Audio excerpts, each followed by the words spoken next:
Jó, akkor egy képernyő megosztás, és itt is vagyunk. Sziasztok, sziasztok, üdvözöllek benneteket. Hát ez immáron a harmadik online emelt töri óránk. Szia, Regő! Halló, halló! Sziasztok! Szia! Szia! Oké, Regő, hallasz engem, látsz Sziasztok! engem, hallatsz engem, látsz engem? Igen, igen, most minden jó. Oké, rendben. Na, én majd elő is készítettem, hogy miről lesz itt szó majd, és akkor egy ismétléssel kezdünk. No, azt mondja, hogy egy kicsit, föntebb veszem, várjátok csak. Igen, igen, fölveszünk 100%-ra, ezzel ne legyen gondunk. Így van, na ez így jó is. És akkor azzal, fejeztük be, hogy melyik ókori keleti vallásról szóló rövid eszét dolgoztunk ki, Regő. Kérem ennek a vallásnak a nevét. Melyik ókori keleti vallás volt az, amiről egy rövid eszét dolgoztunk ki az előző alkalommal? Előző alkalommal az egyiptomi vallásról. Ez az egyiptomi vallás. Egyiptomi vallás. Láttuk azt is, hogy ez az egyiptomi vallás, ez bizony politeista vallás. A három nagy vallási kategória közül a politeista vallások közé tartozik. Az azt jelenti, hogy nagyon sok Isten van, tehát ugye, ha lefordítjuk, ez több Isten hitet jelent, de ez valójában több száz Istent jelent. Ezek az istenek korlátozott hatáskörrel rendelkeznek, és mi az, amit tudunk erről a több száz korlátozott hatáskörű Istenről, ami nagyon kellemetlen mindazoknak, akik valamelyik politeista vallásba hisznek. Milyenek ezek az istenek, Regő? Hát mindenek előtt szeszélyesek. Ez az. És figyeljetek, ennyit kell tudni a politeista vallás lényegéről, szeszélyesek. Az, hogy szeszélyesek, ebből pedig az következik, hogy áldozatokkal manipulálni kell az akaratát, azaz el kell érnünk, hogy számunkra csak jót akarjon, most rosszat ne. Ha ez, az áldozat nem jön össze, akkor pedig jóslással megpróbáljuk kifürkészni az akaratát. Tehát akkor még az áldozat és a jóslás. Ez minden egyes politeista vallásra jellemző. Az összes ókori keleti vallást politeista vallásnak tekintik az érettségében, a tankönyvekben. Az világos, hogy az egyiptomi az politeista, a mezopotámiai vallás is politeista, a ókori indiai vallás, a brahmanizmus vagy hinduizmus egyértelműen politeista, viszont van három távol-keleti vallás, méghozzá a buddhizmus, a konfuciánizmus és a taoizmus, ezek eredetileg nem politeista vallások voltak, hanem megvilágosodásra épülő vallások, ami azt jelentette, hogy egy olyan tudást adtak a híveknek, ami lehetővé tette számukra, hogy elkerüljék a rosszat, hogy megszüntessék a rosszat az életükben. Ennek ellenére, amikor a nép körében népszerűvé válnak ezek a filozófikus vallások, akkor viszont elkezdik istentként tisztelni Buddhát, a szenteket. Egyébként nagyon érdekes, hogy ez a kereszténységnél is lejátszódik. A kereszténység egy monoteista vallás, egy kinyilatkoztatásra épülő monoteista vallás, mégis a katolicizmus, tehát a katolikus vallás, főként a középkorra, a szenteknek a tisztelete, vagy Szűz Máriának a tisztelete, a szenteknek a tisztelete. Ugye erekéket gyűjtöttek, csodatevő erőt tulajdonítottak képeknek, szobroknak, zarándokhelyek alakultak, könnyező Madonna, stb. Stb. És a reformáció idején a protestáns egyházak, a protestáns vallások egyik fő vádpontja az volt a katolikus vallással szemben, hogy politeista vallását züllesztette le a monoteista kereszténységet. Mert hogy a nép körében amikor a nép körében akarják terjeszteni a keresztény vallást, akkor a katolikus egyház rájön arra, hogy a nép körében ez rendkívül népszerű, és a népi gondolkodás az valahol még mindig ilyen politeista mentalitással állnak, még mindig ilyen politeista beállítódása van az egyszerű embereknek. Egyébként nem tudom, Regő, neked voltak-e babonáid, de az emberi személyiségfejlődésben is gyönyörű szépen végig lehet követni ezt a vallástörténeti fejlődést. Ugyanis a gyermekkorban ott van a animizmus, a varázslás, illetve ott vannak a különböző babonák, amivel igyekszünk vagy manipulálni a matematika dolgozatunknak az eredményét, vagy pedig megpróbáljuk kitalálunk valami másféle babonától, megpróbáljuk a jövőt kitalálni. A gyerekeknél ez a babona szintjén megmaradt még, illetve hát még sokszor azért a felnőttek körében is, hiszen a jósló műsorok azok ha jól tudom, a televíziókban a mai napig talán a legnépszerűbbek közé tartoznak. Oké, tehát akkor itt tisztába tettük, hogy mit kell tudnunk, mi a lényeg, minden politeista vallásnak az a lényege, hogy több száz korlátozott hatáskörű szeszélyes Istenben hisz, és ezeknek az akaratát áldozatokkal kell befolyásolni, ha ez nem sikerül, jóslással próbáljuk meg kifürkészni az akaratukat. Ez mindegyikre igaz. Ez nagyon fontos, és nem baj, hogy még egyszer ezt leszögeztük, mert a fogalmi tisztaság az alapja a magabiztos érettségi feladat megoldásnak. És akkor most jön egy érdekesség, hogy eredetileg a zsidó vallás, amiről ezen az órán szó lesz, ez a zsidó vallás is eredetileg politeista volt. Ezt tudtad, Regő? Vagy sejtetted? Hát őszintén erről nem volt fogalmam. Tehát, hogy ez Bizony. szerintem nem csak nekem, a legtöbb embernek monoteista Bizony, vallásként van meg a a vallás fejébe. történészek ezt kiderítették, gyönyörű szépen kikutatták, hogy ez nem úgy történt, hogy Mózes megalapította a zsidó vallást, a Biblia szerint ez így történt, és ezt érettségén is így kell tudni. A történészek rekonstruálták ezt, amennyire ezt lehet, és a zsidó nép eredetileg egy ilyen nomadizáló pásztornép volt, ilyen sivatagi, félsivatagi területen vándorolgattak, és ezeknek a nomád népeknek a legfőbb istene, gondolj bele, Regő, nincs fa, tehát egy ilyen pusztába vándorolsz, és nagyon kiszolgáltatott az ember egy ilyen nagy pusztában, és amikor jön egy vihar, akkor nincs hova menekülni. Villámcsapás, égdörgés, stb. Tehát a vihartól tartottak legjobban. Nem lehetett hova menekülni a vihar elől, ezért eredetileg politeista zsidó vallásnak a legfélelmetesebb és a legjelentősebb istene, egy főistene, az Jehova volt, vagy Jahve. Jahve, vagy Jehova. Ki lehet így is írni, lehet úgy is írni, az érettségi mind a kettőt elfogadják. Ez volt tehát a viharisten. És szép fokozatosan ez a viharisten ennek a viharistennek a kultusza, tisztelete, vallásos tisztelete egyre erősödött, egyre növekedett, és szépen elkopogattak a zsidó vallásból a többi sok-sok isten. És a végül ez az egyetlen egy maradt, ez a Jahve vagy Jehova. És Isten igazából szigorú monoteista vallássá a zsidó vallás, az a babiloni fogságot követően a Krisztus előtti, illetve a babiloni fogság alatt, vagy a babiloni fogság után a Krisztus előtti 6. században válik egy igazán szigorúan monoteista vallássá.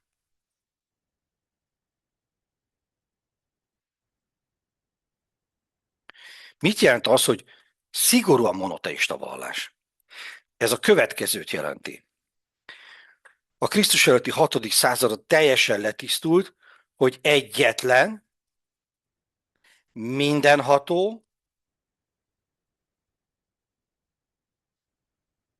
egyetlen és mindentható Isten van, aki jó. Ez a három fő tulajdonsága van Jahvénak, hogy ő az egyetlen, ő teremtette meg a világot is, nincs korlátozott hatásköre, mindenható, mindenért ő felel, mindent ő teremtett, és mindent ő irányít. De nem kell megijednünk ettől, Regő. Miért nem kell megijednünk? Ettől a rendkívül nagyhatalmú, félelmetes Istentől, mert Hát mert jót akar nekünk, így van, pontosan. De ez, elvileg. ez a vigasztaló benne. Igen, igen. Igen, igen. Na Csak hát most, ugye itt fölmerül egy másik kérdés is azonnal. Tehát hogy én mindig ezt játszom le magamba, hogy ha mindenható, akkor csak jó. Ugye ez mindig bizony, felmerül bizony. bennem ez a kérdés, És hogy akkor ugye, ha minden... várjál, Regő, akkor Igen. hadd segítsek megfogalmazni. Hogyha ez így van, akkor honnan a rossz? Akkor miért tapasztalunk rosszat? Miért nem tökéletes a mindenható és jóisten által teremtett világ? Honnan származik a rossz? Tehát a monoteista vallásoknak a legnagyobb problémája, hogy honnan származik honnan van a rossz? Mi okozza a rosszat? A politeista vallásoknál ez nem gond, igaz, Regő? Mert azt tudjuk, hogy honnan származik a rossz. Az Istenek akaratából, igaz? A Igen, szeszélyessége. igen. Az Istenek szeszélyessége az oka a rossznak. Na de hát itt most mit tudunk tenni? De honnan van a rossz? És nagyon érdekes, hogy ha a politeista vallásokkal összevetjük ezt a szigorú monoteizmust, akkor mivel találkozunk? Azzal találkozunk, hogy ugye a politeista vallásokban manipulálni kellett Isten akaratát. Egy monoteista vallásban, Regő, van értelme ennek? Hát nincs. Miért Semmi. nincs? Azért, mert jó. Tehát, hogyha ő jó, és csak jót akarhat, rosszat nem, akkor minek manipuláljuk az akaratát? Igaz, Regő? Logikus? Hát persze, hogy logikus, igen. Világos. Oké. Ha pedig ő csak jót akarhat, akkor meg pláne hülyeség lenne kifürkészni az akaratát. Minek? Kétségbe vagyunk este. Tehát, hogyha elkezdenénk keresztényként, zsidóként, vagy iszlám vallásúként elkezdenénk ilyen jóslási szertartásokat végrehajtani, hogy kitaláljuk Jahvénak, vagy az atyának, vagy az úrnak, vagy Allahnak az akaratát, az a legnagyobb bűn lenne, Regő, hogyha ilyet csinálnánk. Miért? Mert akkor mit kérdőjelezünk meg? Ennek a egyetlen Istennek a jóságát kérdőjelezzük Hát meg meg. a Meg tévedhetetlenségét. a mindenhatóságát. Így van. Így van. Tehát nincs áldozat, illetve van áldozat, de az áldozatnak nem az a funkciója, hogy ugye az iszlám vallásban még áldozat sincs. Az még egyszerűbb. A zsidó vallásban és a keresztény vallásban van áldozat, de ennek az áldozatnak nem Isten akaratának a manipulálása a célja, hanem könyörgés, hogy tudjuk, hogy jogos, tudjuk, hogy bűnt követtünk el, tudjuk, hogy jogos Isten büntetése, de kegyelmezzen nekünk, bocsásson meg nekünk, vagy csökkentse ezt a büntetést. Tehát az áldozat az tulajdonképpen az Isten büntetésének az enyhítését célozza. Egészen más. Nem akarjuk manipulálni Isten akaratát, hanem tulajdonképpen a kegyességére, a kegyelmére, a nagyvonalúságára, a szeretetére, a jóságára appellálunk, amikor egy ilyen áldozatot mutatunk be. A jóslás az pedig teljes egészében botrányos. Egyébként, amikor a kereszténység a római birodalom államvallásává válik, Krisztus után 308-ban, hogy a nagy Teodózius államvallását teszi, és elkezdik üldözni a római birodalomban létező összes politeista vallást, akkor a keresztények a legdühösebben a jósdákat, tehát a jóslás áldozati, vagy a jóslás szertartásának a épületeit, tehát a jóslóhelyeket, vagy a jóslás helyéül szolgáló szentélyeket rombolják le legelőször. Tehát ez a leggyűlöletesebb ördögi babona, a jóslás, ami teljes egészében összeférhetetlen bármelyik monoteista vallással. Még egyszer a kereszténységben és a zsidóval van áldozat, de teljesen más a funkciója. Isten haragját, jogos haragját igyekeznek ezzel az áldozattal enyhíteni. Tehát teljesen más a funkció. Nagyon más tehát akkor ez a szigorú monoteizmus. Na most, ha nincs értelme, tehát az áldozattal nem tudjuk befolyásolni Isten akaratát. Itt nincs is értelme. Jóslás pedig teljesen kilőve, tehát az meg az végképp, akkor egy ilyen mindenható és jó Istennel szemben minek van értelme? Hogyan, hogyan viselkedjünk egy ilyen vallásban? Honnan tudjuk, hogy mi a rossz és mi a jó? Honnan tudjuk, hogy mit cselekedjünk? És itt jön az ugye, hogy ez csak is úgy lehetséges, hogyha Isten kinyilatkoztatja a parancsolatait. Tehát a kinyilatkoztatás. Mit jelent ez a zsidó vallás esetében? Isten megszólítja Mózest, és azt mondja neki, gyere fel a hegyre ide hozzám. És ott Isten átadta neki a 2 kőtáblába bevésett 10 parancsolatot. És ezzel kinyilatkoztatta Isten Mózesnek a parancsolatait. Mivel ilyen tételes, konkrét kinyilatkoztatás legelőször, és ugye a legfontosabb parancsolatokat Mózesnek nyilatkoztatta ki, ezért tekintjük Mózest a vallási értelemben, bibliai értelemben Mózes alapította a zsidó vallást, mert neki nyilatkoztatta ki Isten először a parancsolatait.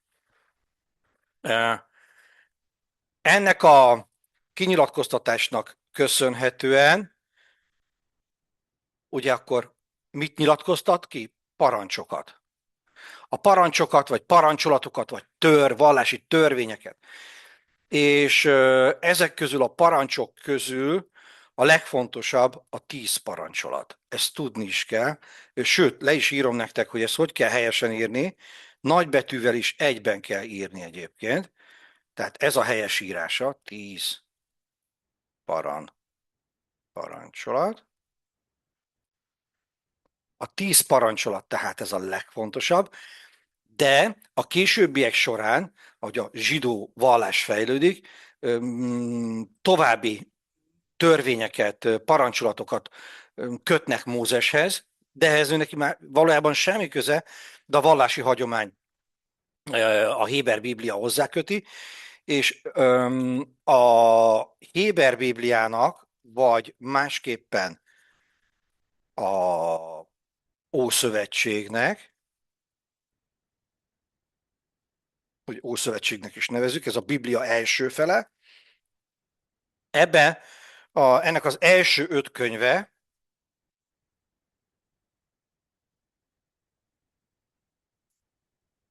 ennek az első 5 könyvét úgy hívják, hogy Mózes könyvei, és összefoglalóan az a neve, hogy a Tóra. Tehát a zsidók számára a Bibliának a legfontosabb része az a Tóra, mert ez tartalmazza a vallási parancsolatokat. A ChatGPT-vel beszélgetve megtudtam a ChatGPT-t, remélem nem csapott be, azt írta nekem, hogy 613 vallási parancsolatot tartalmaz a Tóra. Tehát a 10 parancsolaton felül, a 10 parancson felül még van 613. Hát ez nem kevés regő, igaz?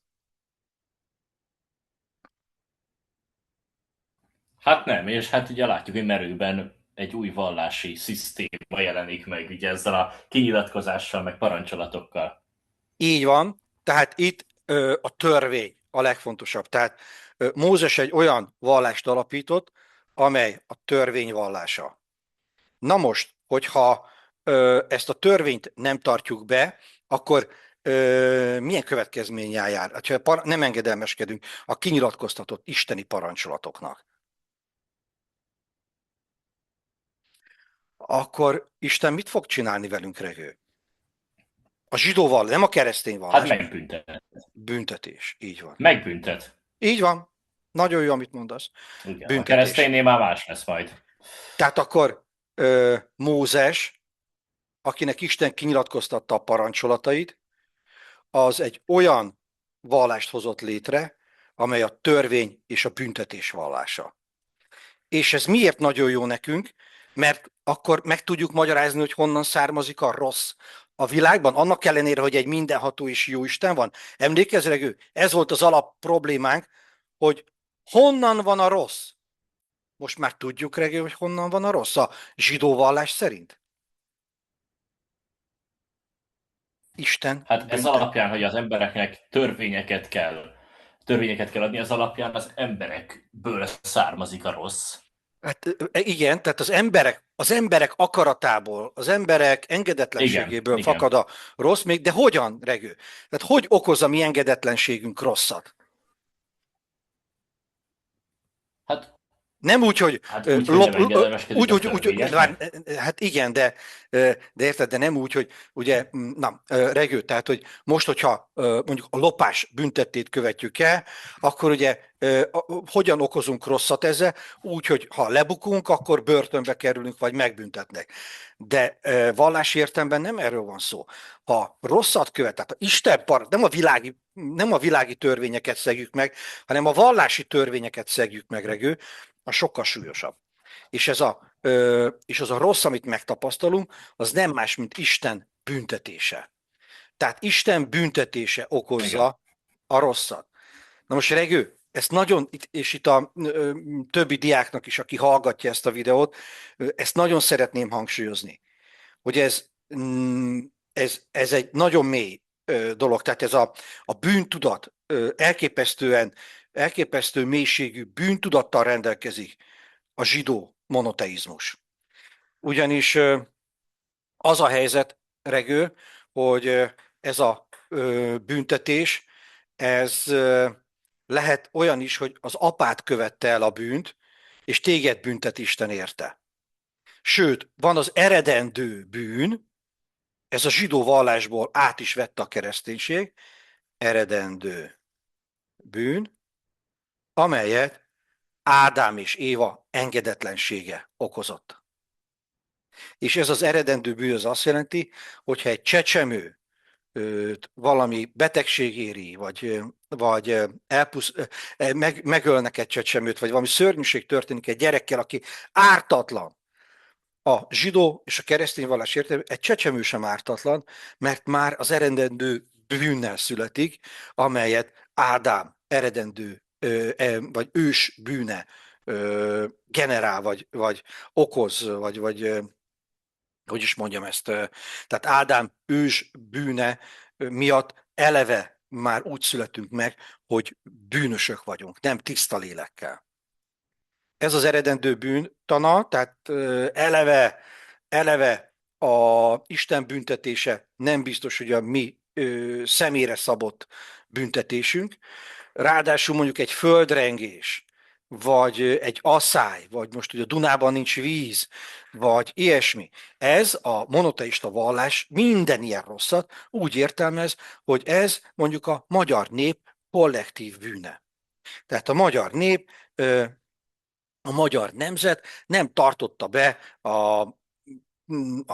a 10 parancsolatot, vagy mondjuk, hogyha a magyar nép lenne a zsidó nép, akkor egy kiválasztott nép a zsidókhoz hasonlóan, akkor így gondolkodnánk, mi magyarok is, hogy itt Magyarországon most minden rossz, amit itt tapasztalunk magunk körül, azért van, mert nem engedelmeskedtünk. Vagy te, Regő, vagy én, vagy mindketten, vagy mindenki, a fene se tudja, ez egy kollektív bűnösség.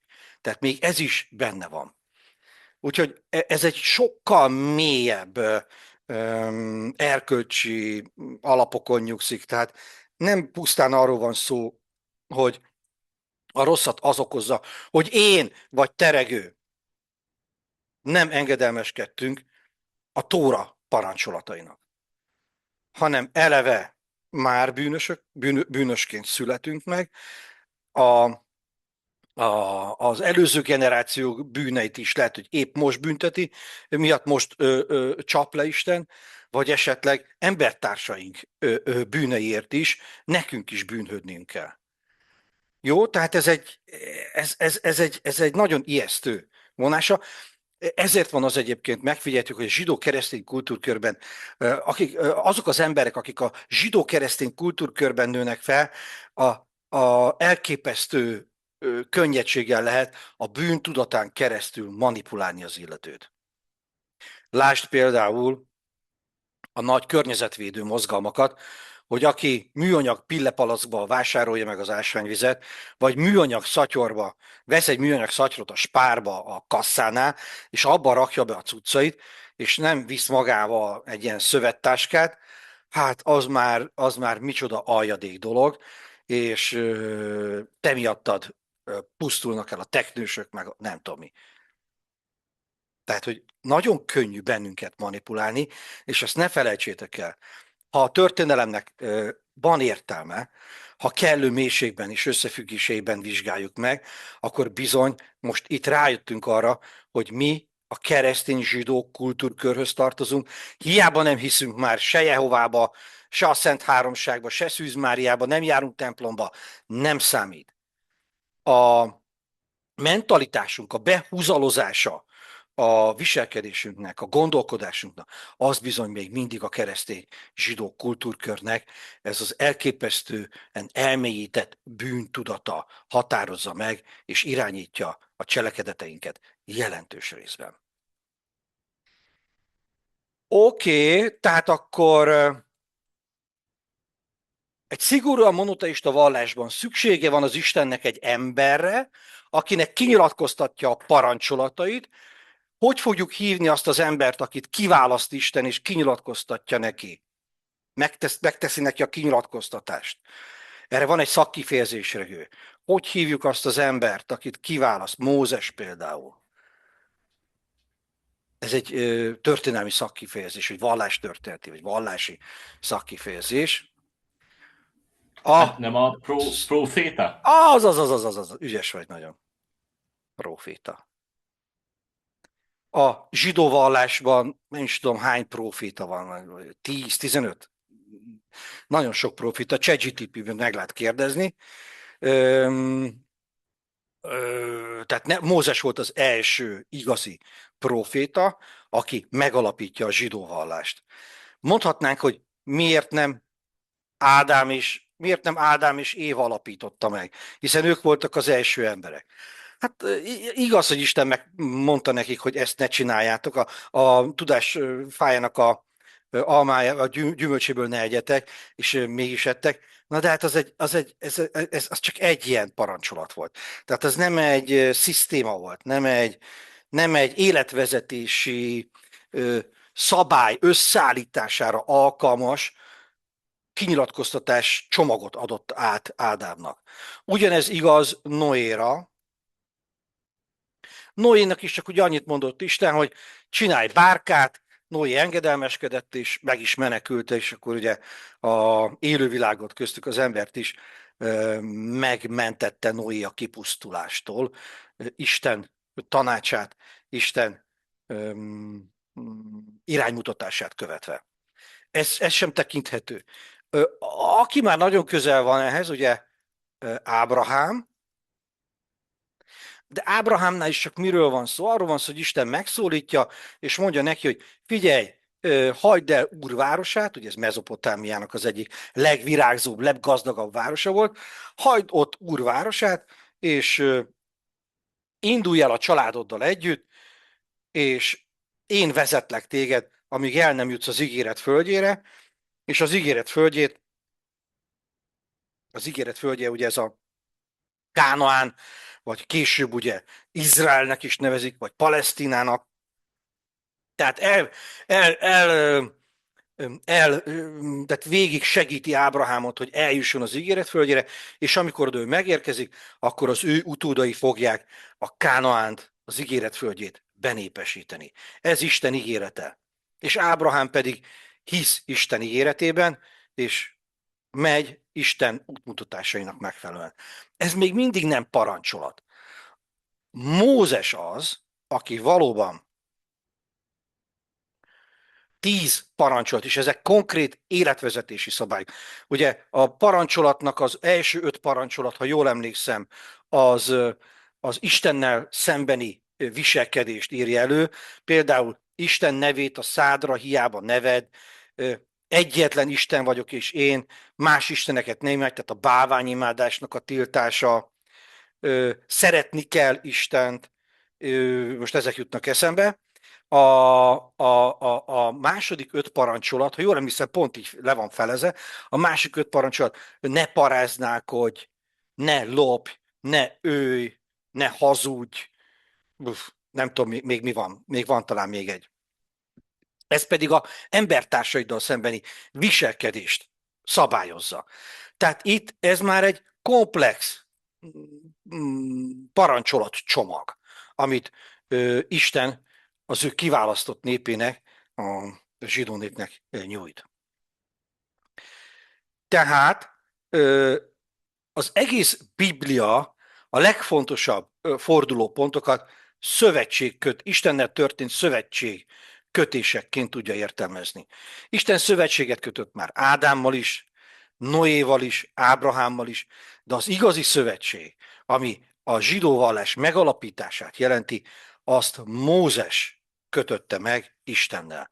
Ezt nevezzük egyébként Ószövetségnek, ugye a keresztények nevezik Ószövetségnek, a zsidók azok csak szövetségnek nevezik, mert a zsidók nem fogadják el ugye, Jézust, mint aki új szövetséget kötött Istennel. Mózes tehát szövetséget köt Istennel, de a Mózes által kötött szövetség, tehát akkor az Ószövetség, az jelenti az alapítást. Ráadásul ennek a szövetségnek van egy nagyon sajátos vonása, az, hogy Mózesnek nyilatkoztatja ki Isten először, ugye Ádám minden embernek az ős atya. Noé is az embereknek a ősatja. Ugye a Noé és családjaból fognak majd újra az emberiség kialakulni. Ábrahám is ugye a zsidó népnek is az ősatja, de egyébként ugye van neki egy törvénytelen fia, aki egyik rabszolga nőjétől származik, ő lesz ugye Iszmael, és Iszmael utódainak tartják magukat az arabok. Ugye az arabok. És ugye az arabok pedig majd megalapítják a iszlám vallást. Tehát Ábrahám sem, tehát Ábrahám utódai sem kifejezetten még zsidók, mert ugye ott van még Iszmael, tehát az arabok is tőlük származnak, vagy tőlük származtatják magukat, de a Mózessel megkötött szövetség, az viszont úgy szól, hogy ha a 10 parancsolatot betartjátok, akkor szeretni foglak. Bocsánat, azzal kezdi Isten, hogy én Mózes, a te népedet választottam ki, és a te népedet fogom szeretni. De csak akkor, ha betartjátok a 10 parancsolatot. Ha nem, akkor büntetni foglak benneteket. De csak benneteket. Tehát a Mózes által megkötött szövetség az jelenti a zsidó vallás megalapítását, plusz ugye a kiválasztottságot. Tehát a Mózes vallás alapításának köszönhetően a zsidóság egy önálló néppé alakul, aki az egyetlen nép, amelyet Isten kiválasztott magának, és ebben a kiválasztottság tudatban élnek a mai napig, mármint a vallásos zsidók természetesen. Tehát akkor szövetségkötés, és a szövetségkötés az egyben kiválasztottságot is jelent. Tehát szövetséget kötünk, és ezzel Isten kiválasztja a zsidó népet, és csak is a zsidó népre vonatkoznak Isten törvényei, és Isten csak is a zsidókat fogja szeretni, vagy büntetni, attól függően, hogy engedelmeskednek, vagy hogyan engedelmeskednek a 10 parancsolatnak, illetve később ugye a Tóra 613 parancsolatának. Ez tehát ez nagyon fontos, Mózes szerepét itt ki kell emelnünk, tehát Mózes a vallásalapító, ő lesz az, aki a zsidóságot vallási értelemben is egy önálló néppé gyúr össze, vagy egy önálló néppé válik, amelynek a összetartó erejét Isten parancsolata, Isten életvezetési szabályai. Tehát ez a társadalom az Isten által kinyilatkoztatott törvények alapján működik. Kifejezetten. Elképesztő összetartástudatot adott ez a zsidóságnak. Ráadásul a zsidóság egy elég kellemetlen helyen él. Mindjárt mutatom, hogy hol. Egy fél pillanat. Ugye a zsidóság az itt él, azt mondja, hogy itt van Fönícia, és itt van ez a Palesztina. Így valahogy. Igen, így valahogy. Körülbelül ez az a terület, és itt északon, várjátok, csak kinagyítom még jobban ezt a térképet. Ezt abból az atlaszból vettem, amit a emelt szinten használhattok. Bocsánat, valamiért bénázik. Igen. Jó. És akkor ezt törlöm, és mutatom, ha már ezt a térképet hoztam ide be. Úgy van, hogy nézzétek csak, tehát Jeruzsálem az még valahogy így, ez így. Ez itt Judea, és valahogy így van valahogy, ez pedig Izrael. Tehát két állam jön létre a 12 zsidó törzsből, amelyek Mózesnek köszönhetően visszatérnek a Szentföldre. Ez pedig Júdea. Izrael van északon, Júdea van délen, és Júdeának a fővárosa Jeruzsálem. Tehát Júdeához tartozik Jeruzsálem. Ennyit elég tudni erről. És akkor nézzük meg a zsidó népnek a bibliai történetét. A bibliai történet a következő. Itt van Úr városa, amiről beszéltem nektek. Jaj, pont elsikerült. Várjatok. Olyan bénán tudok itt. Csak aláhúzom. Nézzétek, itt van Úr városa. És itt a Eufrátesz partján szépen vándorolva elment Máriba, aztán fölmegy Harránba, aztán itt is Haleb, valahogy így, és így jut el az ígéret földjére Ábrahám. Ez tehát Ábrahámnak a vándorútja, tehát ez Ábrahám, és itt Ábrahámnak Ábrahámnak van egy fia, Izsák, Izsáknak van 12 fia, ezek közül az egyik József. Józsefet a testvérei eladják rabszolgának Egyiptomba, és egy nagy éhínség következik be az ígéret földjén, Kánaánban, és a éhség elől a József testvérei Egyiptomba menekülnek, és ott József befogadja őket és segíti, hiszen József ekkor már az egyiptomi fáraónak a helyettese. És itt Egyiptomban több száz évig itt élnek a zsidók, és rendkívül módon megsokasodnak, megszaporodnak, és a fáraók féltékenyé válnak, tehát hát antiszemitává válnak a fáraók, hogy úgy mondjam, és a fáraók elkezdik írtani a zsidókat. És, és az üldözés elől, tehát az egyiptomi fáraó üldözés elől Isten Mózest kiválasztja, égő csipkebokor sztori erről szól, és azt mondja, hogy Mózes, te fogod kivezetni a népedet. Téged választalak ki arra, hogy kivezesd a népemet. És Mózes a Vörös-tengeren keresztül, itt a Vörös-tenger, a tenger szétnyílik, ismeritek a sztorit, a üldöző fáraó, a Mózest üldöző fáraó és serege megy utána a szétnyílt tengerbe, de ahol a fáraó és serege van, ott összecsukódott a tenger is, elpusztultak. Tehát Isten egy csodával segíti Mózest, és ez a Sínai félsziget, itt, és itt van a Sínai hegy. Ja, és akkor mutatom is nektek, már itt a térkép, már itt jól mutatja, ezt most itt letörlöm, hogy ne zavarjon, nézzétek, itt mutatja a térkép, hogy merre történt. Most érdekes, hogy a Vörös-tengert itt a zsidó nép kivándorlásának feltéte Biblia szerint útvonal.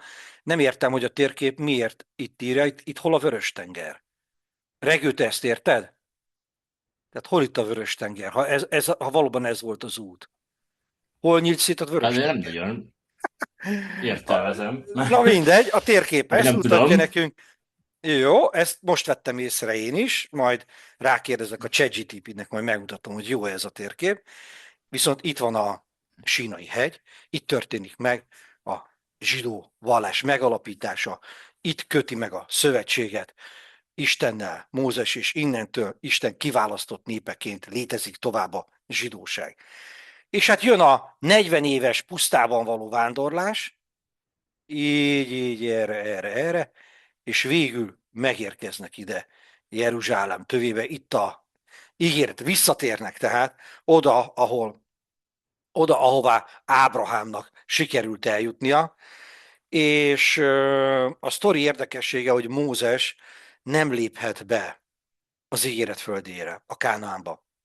Valami bűnt követett el, valakit megölt, még Egyiptomba, vagy valami, nem tudom, valamit csinált, ami miatt nem léphetett be, és Mózes úgy hal meg, hogy soha nem lépi át, soha nem jut el az ígéret földjére, ahová pedig a népét elvezette. És a népe az ide letelepül, és ugye 12 törzs hoz létre, 12 törzs telepszik le, és a törzsek egyik része létrehozza az előbb említett Izraelt, itt északon, itt Izraelt, és délen pedig Júdeát. Tehát a 12 törzs két államot hoz létre.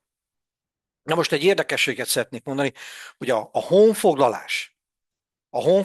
magyar honfoglalás sztoria és a zsidó honfoglalás sztoria nagyon érdekes párhuzamokat mutat. A magyarok ugye Etelközből szintén menekülnek a besenyők elől, a magyaroknak a vezetője Ámos fejedelem, és Ámost szakrálisan megölik valahol a erdélyi, valahol a Kárpátok tövében, és nem léphet be a Kárpát-medencébe, hanem a fia Árpád fejezi be ezt a honfoglalást, és úgy tudom, hogy Mózesnél is így történik. Mózesnek van egy fogadott fia, vagy fia van neki, vagy fogadott fia, már nem tudom pontosan a sztorit, és ő fejezi be a zsidó honfoglalást. 12 törzs, a magyaroknál 7 törzs, plusz a kabarok, tehát mondjuk akkor 8 törzs. Érdekes ez a párhuzam, csak ezt szerettem volna elmondani nektek. Esetleg érettségén, ha pont valami ilyesmi, magyar honfoglalás van, vagy zsidó vallásról kell beszélni, ez biztos, hogy díjazzák a tanárok, hogy ezt a párhuzamot fel tudta fedezni a diák. Oké. A 12 törzs letelepszik, a törzsek egy része északon létrehozza Izrael királyságát, a törzsek másik része pedig délen a júdeai királyságot. Ami a következő nagyon fontos történet, az Dávid király lesz. Dávid, tudjátok, aki a Góliátot a parittyájával megölte. Dávid, ugye a Ábrahám neve nagyon fontos, mint ősatya. Ő nemzi, az ő ágyékából származnak a zsidók. Mózes, tehát mondjuk a családalapító Ábrahám, a vallási alapító, és igazából néppé Mózes teszi a zsidóságot, azáltal, hogy megalapítja a zsidó vallást. Tehát figyeljetek, a vallás a kulcsa annak, hogy néppé tud válni ez a pár ezer ember, vagy pár tízezer ember, nem tudom mennyien lehettek. Mózes néppé teszi a zsidóságot, Dávid pedig államot alapít. Egy egységes államot ad a zsidó népnek, ugyanis Dávid Izrael királyaként elfoglalja, meghódítja Júdeát, és egyesíti Izraelt és Júdeát. És azzal, hogy Dávid király,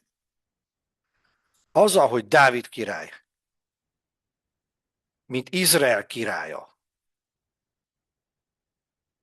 egyesíti Izraelt Júdeával, ez egyenlő, létrejön az ókori zsidó állam.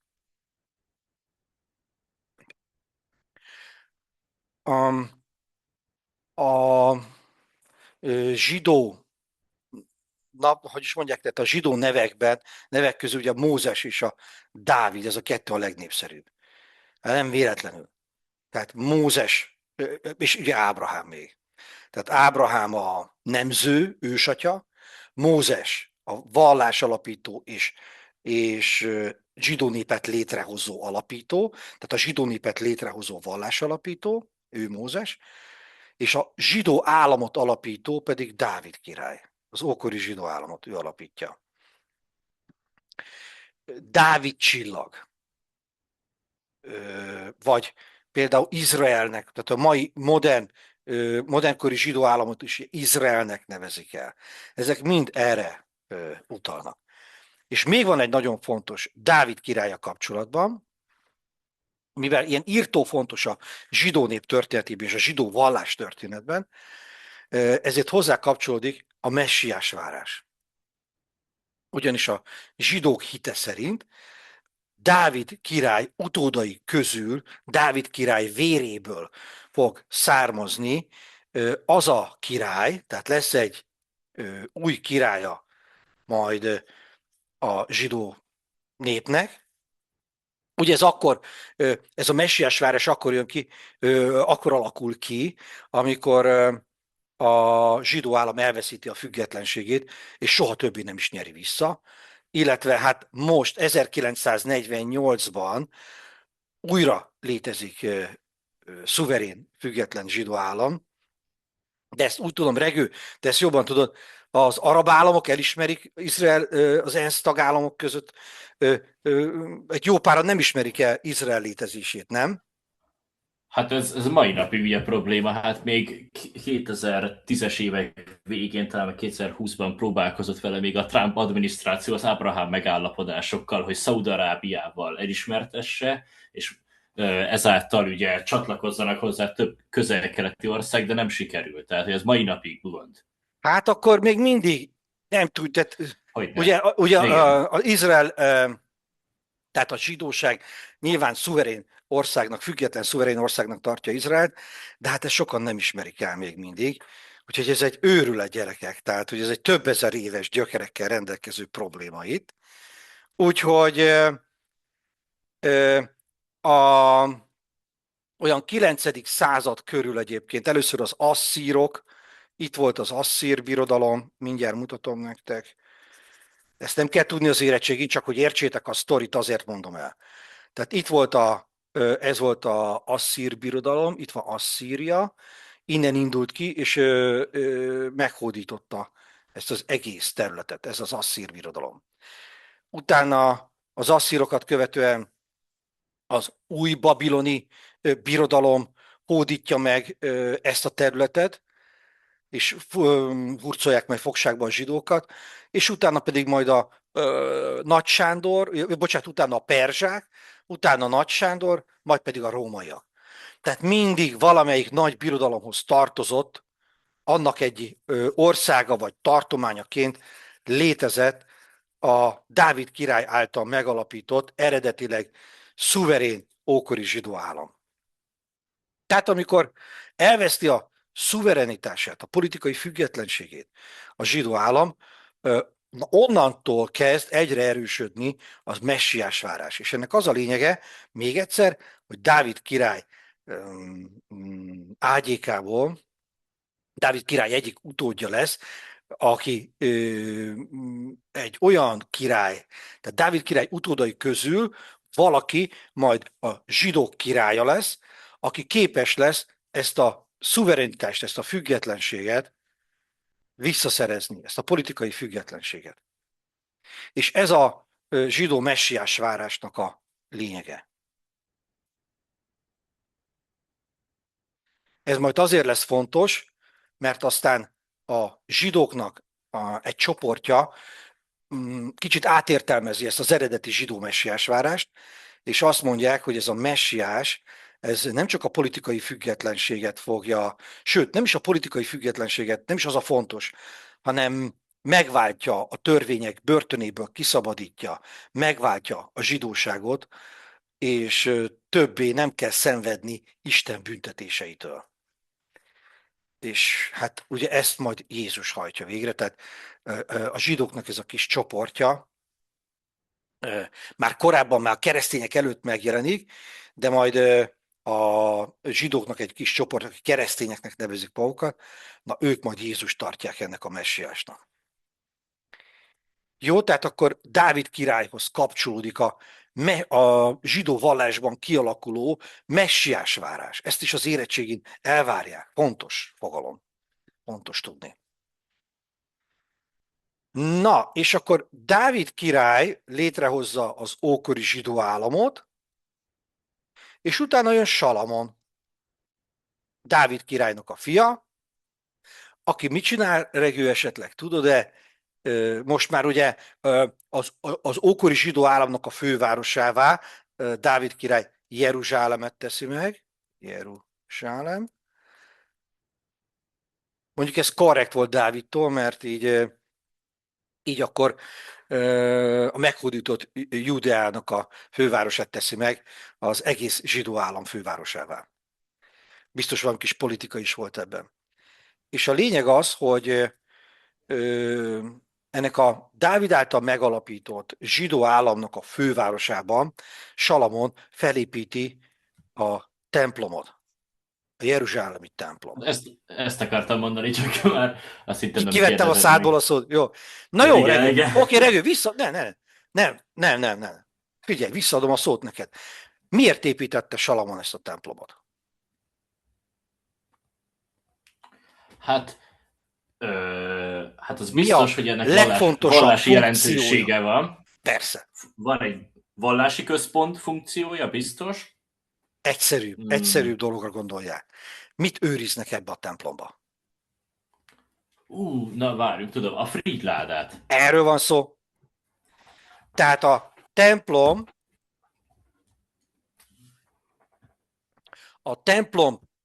ilyen hatalmas méretű templom, és a templomnak a legbelső részében, a szentek szentélyében helyezik el a Fridládát, és oda ember nem léphet be, illetve a szentek szentélyébe csak egy kiválasztott, nem tudom milyen szempontok alapján kiválasztott zsidó főpap léphet be évente egyszer, de annak is ilyen egészen bonyolult és különleges tisztító szertartásokon kellett keresztül mennie, és amikor belépett oda a szentek szentélybe, akkor úgy léphetett be, hogy egy kötelet kötöttek a lábára. És tudod miért, Regő?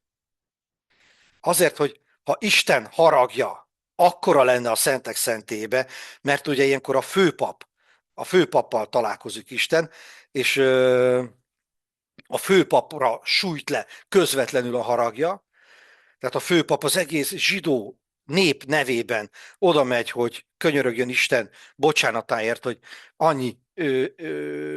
annyiszor nem engedelmeskedtek Isten parancsolatainak,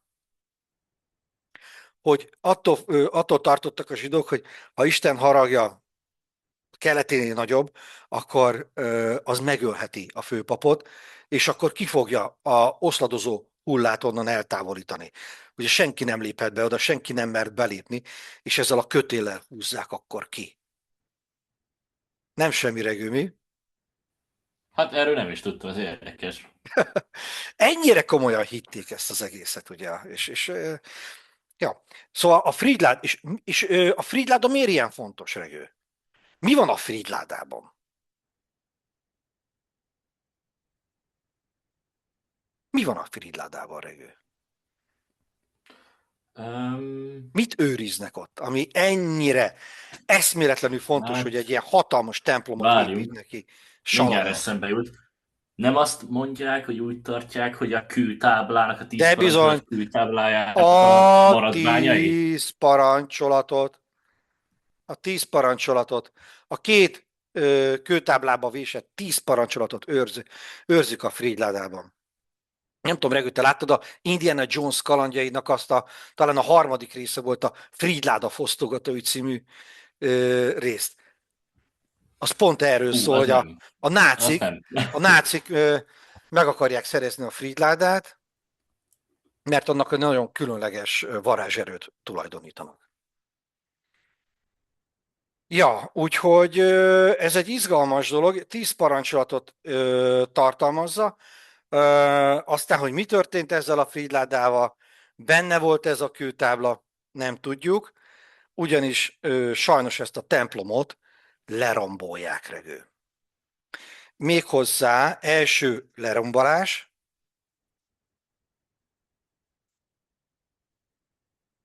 az a Krisztus előtti 6. században történt, és az új babiloni birodalom elfoglalja a zsidó államot, meghódítja, legyőzi, és meghódítja a zsidó államot, és a hódító hadvezér parancsára lerombolják a Salamon által felépített templomot. A zsidók nagy részét, vagy jelentős részét pedig Babilonba hurcolják, és ott élnek fogságban. Ezt hívják babiloni fogságnak. Ez a Krisztus előtti 6. században, körülbelül az egész 6. század erről szól, ez a babiloni fogság, és itt a babiloni fogságban élő zsidóság körében alakul ki, vagy válik a zsidó vallás végleg egy szigorúan monoteista vallássá. Összegyűjtik a addigi profitai kinyilatkoztatásokat, egységes szövegbe szerkesztik, és a Héber Bibliát, vagy az Ószövetséget ekkor alkotják meg, itt a 6. században. És a perzsák legyőzik az új babiloni birodalmat, és a perzsa király megengedi a Babilonba hurcolt zsidóknak, hogy visszatérjenek a zsidók földjére, a Szentföldre, és ott újra felépítették a jeruzsálemi templomot. És majd Krisztus után 70-ben egy nagy zsidó lázadás zajlik Krisztus után 70-ben, és ez az utolsó nagy zsidó lázadás, és a rómaiak bosszúból a földig lerombolják az újjáépített jeruzsálemi templomot, kifosztják, valószínű a Fridláda itt el is tűnik, vagy nem, tehát itt valószínű, hogy itt minden kincset, amit itt felhalmoztak, azt a rómaiak hadizsákmányként magukkal vitték, lerombolják a templomot, a zsidók egy jelentős részét, egy népírtást rendeznek, kiírtják a zsidóság egy részét, a túlélők, vagy aki ezt megúszta, azok pedig elmenekültek a Szentföldről, és a római birodalom városaiba költöztek, ahol elkülönülten éltek, hiszen ugye ők monoteista vallásúak voltak, ilyen nagyon fura embereknek tekintették őket, de ott nem üldözték őket különösebben, és a római birodalom városaiba, elkülönült városrészekben, úgynevezett diaszpórában élt tovább a zsidóság. Tehát a jeruzsálemi templom második utolsó lerombolása után diaszpóra. Ez azt jelenti, hogy ö, körülbelül 10 000 város volt a római birodalomban. Most nem vagy megdöbbenve, Regő? 10 000 város. Nem döbbenetes szám, Regő? Haló? Itt vagy, Regő? Hallasz? Egyszer csak lecsatlakozott az egész. Ó, bocsánat. Jó, 10 000 város van a római birodalom területén, és ezekbe szétszórtan élnek a zsidók ilyen kis közösségekben, diaszpórába, építenek, mindegyik ilyen diaszpóra épít egy zsinagógát magának, de a zsinagóga nem templom. A zsidóknak egyetlen templom van, a jeruzsálemi templom, amit a mai napig nem tudnak felépíteni. Miért nem tudnak felépíteni, Regő, ha esetleg még csatlakozásban vagyunk? Hát azért nem tudnak, mert ugye az mai napig egy vitatott terület. Terület. Ott ugye a palesztinok ott vannak, a iszlám vallás, a keresztény vallás, elképesztő forró pontja mai napig a világnak. Tehát a jeruzsálemi templomot a mai napig egyetlen, azt mondják, tehát a zsidók azt mondják, hogy egy rész maradt meg belőle, ez az úgynevezett siratófal, tehát a lerombolás után a mai napig ott van ez a siratófa, és jelenleg ez a zsidó vallás legszentebb helye. Ide zarándokolnak el a világ minden részéből a vallásos zsidók. De van, hogy nem vallásos zsidók is eljönnek ide, és megtérnek a siratófalnál, olyan különleges dolgok történnek itt állítólag. A zsinagóga az nem templom, az egy gyülekező hely, a zsidó férfiak itt összegyülekeznek, és itt értelmezik a Tórát, illetve a Tórának a értelmezése az a Talmud. Tehát itt a Tórát olvassák fel, és ugye a Talmudot tanulmányozzák, és itt vitatkoznak, beszélgetnek, érvelnek, amellett, hogy például szombaton, hogyha kimegyek a kertbe, és leszakítok egy virágot, és megszagolom, ez munkának számít-e, vagy nem.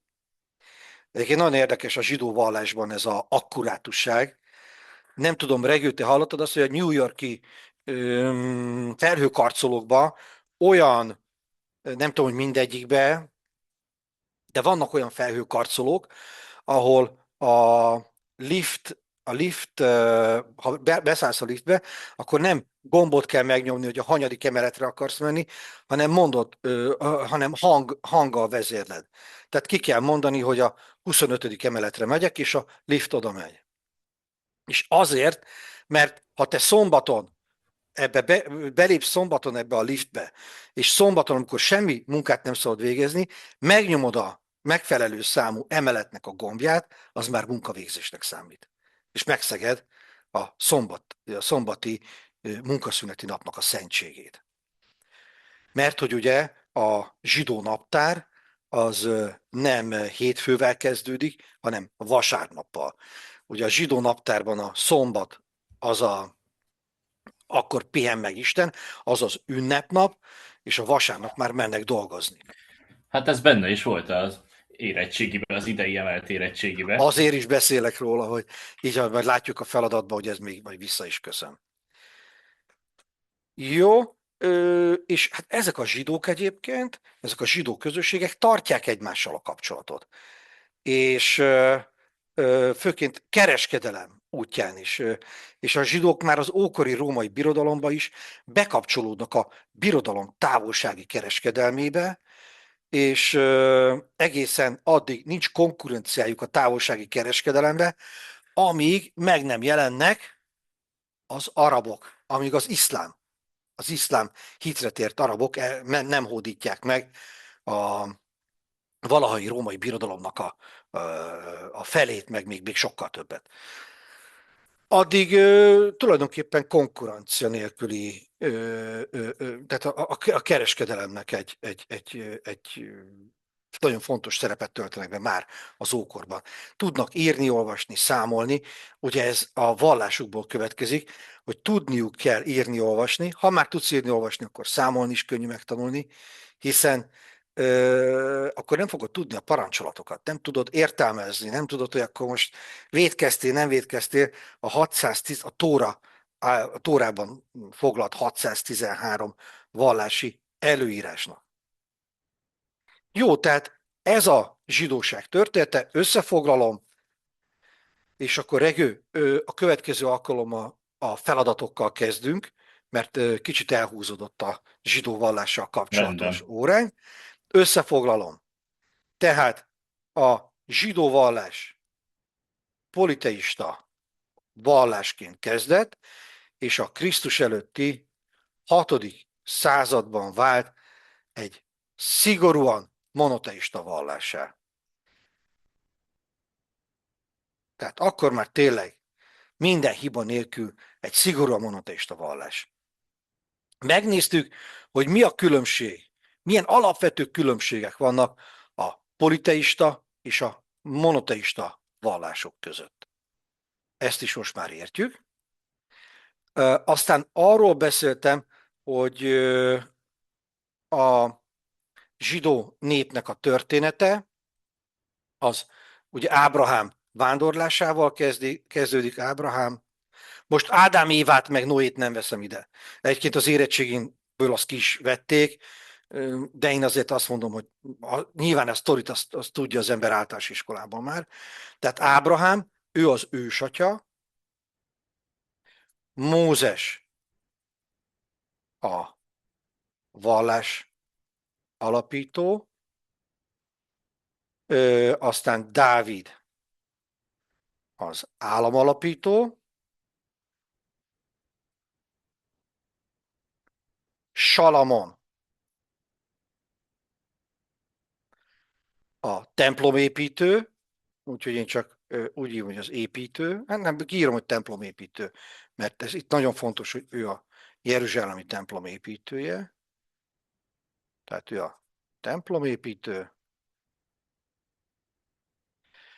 Ezt a templomot végleg lerombolják Krisztus után 70-ben, a rómaiak, tehát a rombolás, és a rombolás után pedig a zsidók szétszóródva a római birodalom városaiban élnek, ez diaszpórában, és a diaszpórának az összetartó ereje, vallási központja az a zsinagóga, de a zsinagóga nem templom. A temploma csak egyetlen egy van a zsidóság, a zsidóvallásban, ez a jeruzsálemi templom, amiből a zsidók hite szerint a, egy fal szakasz maradt meg, amit siratófalnak nevezünk, tehát még ide írnám akkor, hogy siratófal, de ez már ugye a modernkori zsidó valláshoz kapcsolódó fogalom inkább. De azért ez imponáló az érettségin, hogyha a diák még ezt is tudja. És szerintem ez így kerek egész. Regő, van-e kérdésed a zsidó?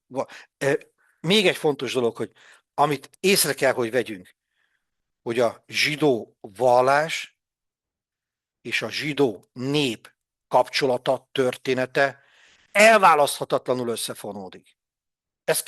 Ez ugye ez így kiderült, Regő, hogy itt a vallás az, amire épül a nép, az állam, minden. Hát hogyne, hát ebben is nagyon egyedülálló az egész világban. Hát nem nagyon tudunk ilyet, És ami erre mai csak, napig fönnáll. és erre csak a monoteista vallások képesek. Tehát a monoteista Igen. vallásnak az az előnye a politeista vallással szemben, hogy sokkal nagyobb az közösség összetartó ereje, a kohéziós ereje.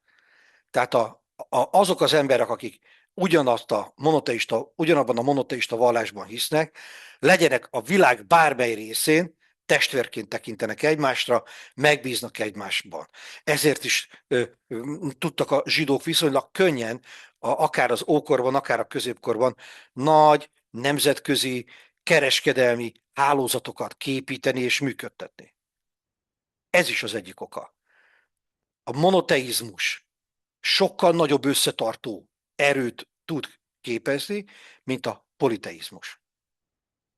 Ez a nagy előnye a monoteizmusnak, és tulajdonképpen a vallástörténelmi fejlődésnek ez a lényege, hogy a politeista vallásokat fokozatosan szépen a monoteista vallások kiszorították Európából, illetve a világ jelentős részéről. Például Indiában is egyébként a iszlám vallás igen komoly teret hódított. Ha jól tudom, Indonézia iszlám vallású, Fülöp-szigetek katolikus vallású, az iszlám vallás Afrika jelentős rész, Észak-Afrikában szinte mindenki iszlám vallásra tért át. Amerikában meg szinte mindenki vagy katolikus, Dél-Amerika és Közép-Amerika katolikus vallású, Észak-Amerika meg inkább protestáns. Jól mondom, Regő, kb. Ez a világ vallási térképe. Hát igen, hát egyértelmű. Hát ugye amelyik országokat felsoroltad, ugye ott is mai napig, hát csak ha Indiát mondjuk, már ott mai napig vannak ezek a vallási konfliktusok. Ott ugye egy politeista vallás van konfliktusban, Pontosan. egy monoteista vallással. Igen, igen. A legnagyobb vallási konfliktus a hinduizmus és az iszlám között van Indiában. Így van. Hát ez egy izgalmas óra volt, nekem legalábbis, Regő. Pláne azért is, mert hogy te is, Regő, meg én is ide Európába születtünk, Európának aki nagyjából így a közepébe, és bizony mi a keresztény zsidó kultúrának a részei vagyunk. Mi a zsidó keresztény kultúra húzalozta be, a zsidó-keresztény kultúra alapján tudunk érezni és gondolkodni alapvetően. Akár tetszik, akár nem. Akár hiszel Istenbe, akár nem. Ez így van. Ezért is jó a történelmet tudni, illetve hát ezen belül különösen most itt a zsidó vallás történetét. Köszönöm szépen a figyelmeteket, és akkor a következő alkalommal rövid választigénylő feladatokat fogunk kidolgozni, és majd figyeljétek meg, hogy mindaz a tudás, amit most elhangzott a zsidó vallás és a zsidó nép történetével kapcsolatosan, milyen hasznos lesz a rövid választigénylő feladatok megoldásán, milyen könnyedén és magabiztosan fogjuk tudni megoldani ezeket a feladatokat. Köszönöm szépen a figyelmeteket, Regő, én meg izgalommal várom a következő alkalmat. Én is. Köszönöm. Sziasztok, szia Regő! Sziasztok! Sziasztok!